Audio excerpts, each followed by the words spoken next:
আসসালামু আলাইকুম ভিউয়ার্স, আরবি ডেইরি ফার্মে আপনাদের সবাইকে স্বাগতম। তো দীর্ঘদিন অপেক্ষা করার পরে আজকে সেই অনুভূতিটা চলে আসছে যে আমাদের খামারের যেই গাভীটি ছিল এটি আজকে বাচ্চা প্রসব করবে। তো আমি এবং আমার মামা সন্ধ্যার সময় এটিকে সুন্দর করে দেখে আমরা বাসায় চলে যাই, কিন্তু রাত্রেবেলা খামারের ছেলেটি ফোন দিয়ে বলে যে গাভীটি বাচ্চা প্রসব করবে। তো আমি আর আমার মামা ওই সময়ে চলে আসি, তখন রাত 2টা বাজে। এসে দেখি যে গাভীটি ডেট ছিল 20 তারিখে, কিন্তু সেটি 15 তারিখে বাচ্চা প্রসবের জন্য রেডি হয়ে গেছে। তো আমরা এটা দেখার পরে গাভীটি অনেক ঘন মল ভাঙতেছিল, যে আর বারবার লেজ নাড়াচ্ছিল এবং উঠানামা করছিল গাভীটি, একবার বসে একবার ওঠে। তো আমরা যখন দেখলাম গাভীটিকে আমরা নিজেরা মানে নর্মাল পুশ আপ করার জন্য ছেড়ে দেই, গাভীটি পুশ আপ করে এবং পানি ভেঙে যায়। সেটি দেখে আসলে খুবই ভয় পেয়েছিলাম, কিন্তু গাভীটি মলটা ভাঙার পর পানি পুশ আপ করার জন্য ছেড়ে দিছি, নর্মাল পুশ আপ। কিন্তু আপনারা দেখেছিলেন যে গাভীটি যে জরায়ু আছে, এই জরায়ুটি বাচ্চার তুলনায় খুবই ছোট, এই জন্য গাভীটি ইচ্ছাকৃতভাবে প্রসাব করতে পারছে না, পুশ করতে পারছে না। এজন্য গাভীটিকে আমরা ছেড়ে দিয়েছি যে সে যেন নিজে পুশ করতে পারে এবং যেন সব নর্মালি হয়ে ওঠে। কিন্তু গাভী তার জরায়ু ছোট এবং চিপা থাকার ফলে বাচ্চা পুশ করতে পারছিল না। দেখুন, আমরা গাভীটিকে ছেড়ে দিয়েছি পুশ করার জন্য, সে বারবার পুশ করছে কিন্তু বাচ্চাটা আসে না। এখন আমরা বাচ্চাটিকে আমরা নিজেরাই ডেলিভারি করানোর চেষ্টা করব। তো ওইখানে যে দেখুন, মানে তেল দিয়ে যেন সমস্যা না হয় এই জন্য করতেছে। আসলে গাভীটি বাচ্চা কনসেল করার জন্য খুবই দুর্বল ছিল, কিন্তু ওই সময় ভুল হয়েছিল, যেন বাচ্চার গাভীটিকে বীজ দেওয়া ভুল হয়েছিল, এই কারণে সমস্যা হয়েছে। কারণ বাচ্চা যদি 100% যদি ফ্রিজিয়ান যদি বাচ্চাটি যদি নিয়ে ফেলে গাভীটা, তখন সমস্যা হয়। গাভীর তুলনায় বাচ্চাটি অনেক বড় এবং গাভীর জরায়ুর তুলনায় বাচ্চাটি অনেক বড়, এই কারণে হচ্ছিল না। কিন্তু আমরা বারবার চেষ্টা করার পরেও গাভীটি নিজে থেকেই পুশ করতে পারছিল না বাচ্চাটি। এক্ষেত্রে আমরা যারা আছি, তারা আমার এক কাকা আছে, সেই কাকা গাভীটিকে ডেলিভারি করাবে। সে আপনারা দেখছেন যে এখন ডেলিভারি মানে করাচ্ছে, সে ভিতরে করে মাথাটা সরিয়ে দিচ্ছে, মাথাটা বের করে দেওয়ার চেষ্টা করছে। মাথাটা যখন বের হয়ে যাবে, গাভীটিকে টান দিলে পরে গাভীটি বেরিয়ে আসবে। তো দেখুন, গাভীটি যখন পেটে বাচ্চা ছিল তখন আমরা খামারে অনেক পরিমাণে গাভীটিকে ক্যালসিয়াম, ভিটামিন অনেক পরিমাণে খাওয়ানো হয়েছে। এর ফলে বাচ্চাটি খুবই হৃষ্টপুষ্ট হয়েছে। কিন্তু প্রথমবার যখন আপনারা গাভীটিকে বীজ দিবেন, তখন অবশ্যই আপনাদেরকে আপনার 65-75% টিজের একটি বীজ দিতে হবে। যখনই আপনি 100%-এর একটি বীজ দিবেন, যদি কনসেপ্ট করে ফেলায়, এক্ষেত্রে আমাদের এই গাভীটির মতন আপনাদেরও সমস্যায় পড়তে হবে। তো এখন দেখছেন, যদি এখানে অনভিজ্ঞ লোক হয় তাহলে বাচ্চাটিকে বাঁচানো যাবে না এবং গাভীটিরও ক্ষতিগ্রস্ত হতে পারে।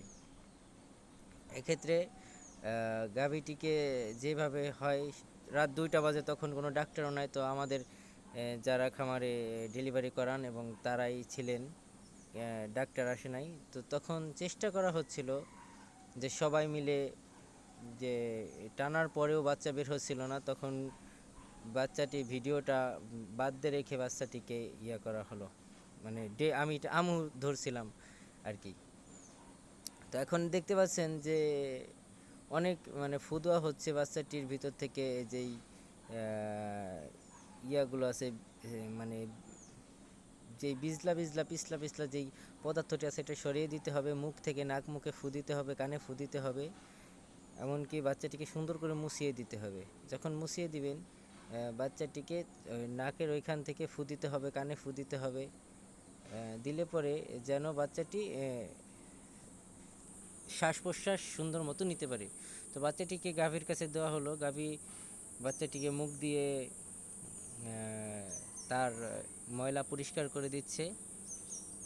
তো বাচ্চা যখন হওয়ার তখন আপনাদের গাভীর দিকে খেয়াল রাখতে হবে। এমন হয় যে বাচ্চা প্রস্রাব করে গাভী তার যেই গর্ভফুলটা আছে এটা খেয়ে ফেলে।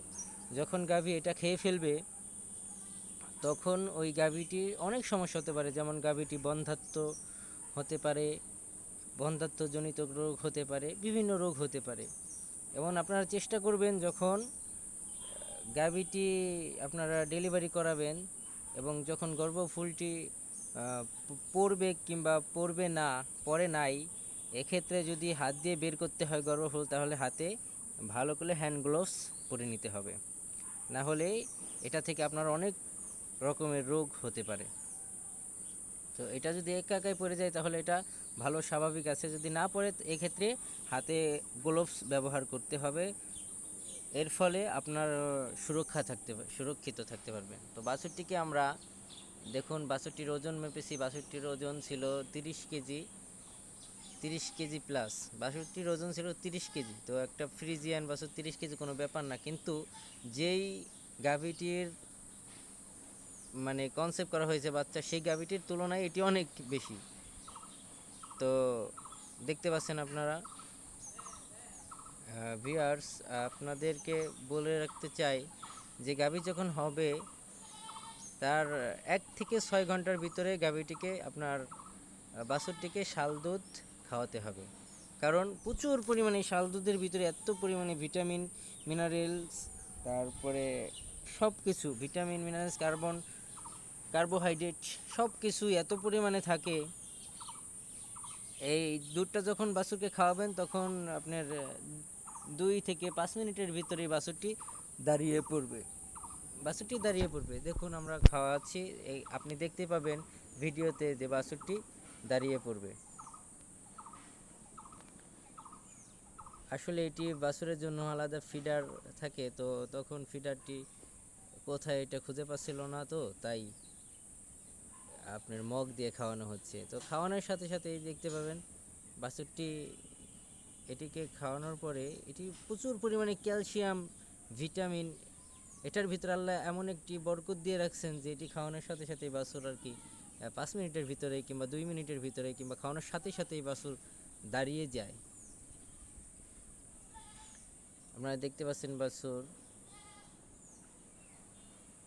তো আপনাদের এই দিকে খেয়াল রাখতে হবে যেন আপনারা কোনো মতেই নতুন যে গাভীটি আছে, নতুন সদ্য বকনা যেটি গাভী হবে, সেটিকে কোনো মতেই 100%-এর বীজ দেওয়া যাবে না।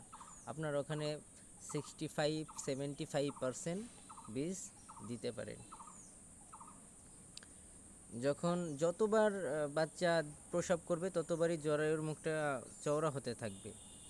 এক্ষেত্রে আপনাদের 65-75%-এর বীজ দিলেই সবচেয়ে ভালো হবে। পরবর্তীতে যে আপনি 100%-এর বীজ দিলেও কোনো সমস্যা হবে না, যেহেতু এটি একটি আমাদের ভাগ্য ছিল যে এটি একটি বকনা বাছুর হয়েছিল। খুবই এটি সুন্দর একটি বকনা বাছুর, মাশাআল্লাহ, আল্লাহর রহমতে অনেক সুন্দর, সুস্থ সবল, মাও সুস্থ সবল আছে। তো বাচ্চা ডেলিভারি করাতে করাতে 4টা-5টা বেজে গেছে। তো গাইস, আপনারা সকলেই দেখতে পাচ্ছেন যে বকনা এবং গরুটি এবং বাছুরটি আমাদের সুস্থ আছে। তো সকলেই আমাদের খামারের জন্য দোয়া করবেন ইনশাআল্লাহ।